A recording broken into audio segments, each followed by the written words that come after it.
Hello mga karosas! Nandito ulit tayo ngayon sa kusina. Samahan niyo ako sa mga araw-araw kong ginagawa. Saka may kunting chika mga karosas. Panoorin niyo ito hanggang matapos. Kailangan maikwento ko sa inyo. So ito, naglinis tayo ng garlic para sa luto natin na saluyot. At saka dito sa tabi, marami tayong kamatis. Hugas muna ako ng kamay bago natin hawakan. Ito ang kamatis, nilinis ko ito kasi hinugasan ko kasi medyo may alikabok kunti. Hinugasan ko siya tapos pinatuyo ko. Pagkatapos itong pagkatuyo, ilagay ko na sa refrigerator para pag anytime, pag gusto natin. So malinis na pag gusto natin magluto na may kamatis. So malinis na siya, ready to cook na. Mahal ng kamatis ngayon dito mga karosas. So dati tag 36 pesos lang ang kilo. Ngayon 500 pesos na dito. So kumbaga ang kilo sa 500 pesos sa dinar sa piso, bali 60 plus na or around 60 pesos. Depende pag mataas ang palitan. Siguro ngayon medyo mataas ang palitan. So mga 60 plus na. Ang mahal na rin dito mga karosas. Nang mahal na rin. Kasi lalo na ngayon, summer dito, ang init-init. So, alagang-alaga ang mga tanim. Nagmahal na rin. Ayan. Gustong-gusto ko yung kamatis na yan, mga karosas. Kasi, pag i-slice ko, lagyan ko ng asin. So, medyo matamis. At saka, minsan, pag sa umaga kasi pabilisan sa trabaho kasi hinahabol ko ang oras, nagbadali ako makalabas. So, nag-slice lang ako ng kamatis, lagyan ng toyo, yung soya sauce, tsaka may mainit na kanin. Ayan, solved na ang breakfast ko mga karosas.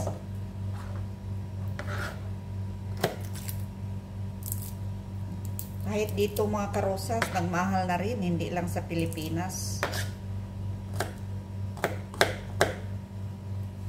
Sobrang init pa ngayon.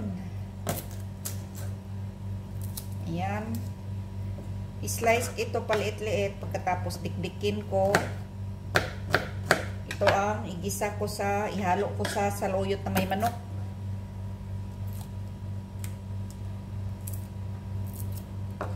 Ito ang buhay OFW. Laban lang tayo mga karosas. Ganito ang buhay.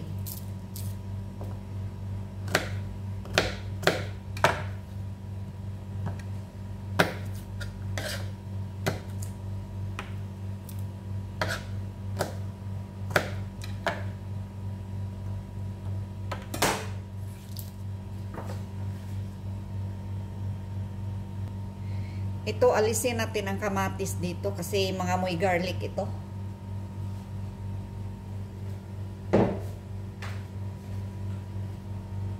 Ito, dikdikin natin ito mamaya para sa luto natin saluyot na may manok. So, pag gusto nyong makita nyong recipe po dyan na saluyot na may manok, nandoon sa Rosas Channel OFW. Hanapin nyo lang chicken with saluyot or mulukia. Nandoon lang mga karosas. Ito,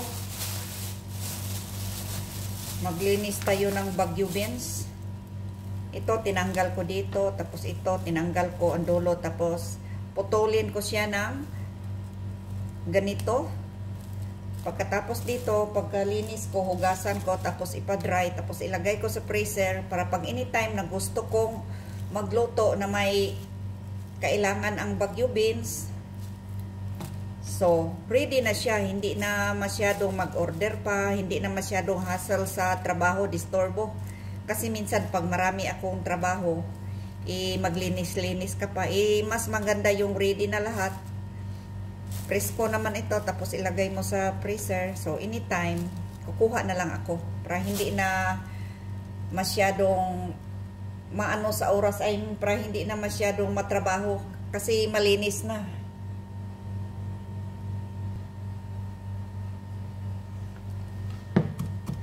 Ito mga karosas, ang garlic natin, durog na.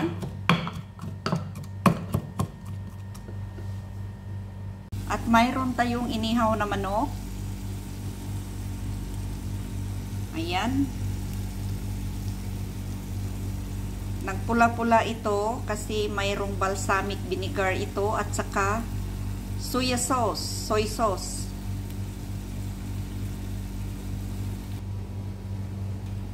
At ito ang white rice natin. Maganda ang bigas dito. Ayan, ang sarap. At luto na rin ang saluyot natin.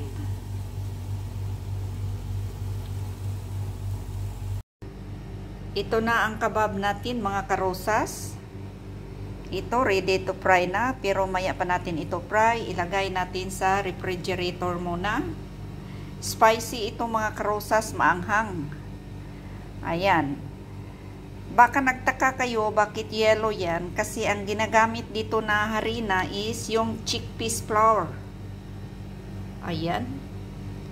Masarap ito, mga krosas, maraming kamatis at saka maraming dahon. Dahon-dahon yung green leafy vegetable na yung bagel, iwan ko anong tawag yan sa English. Yung green leaves.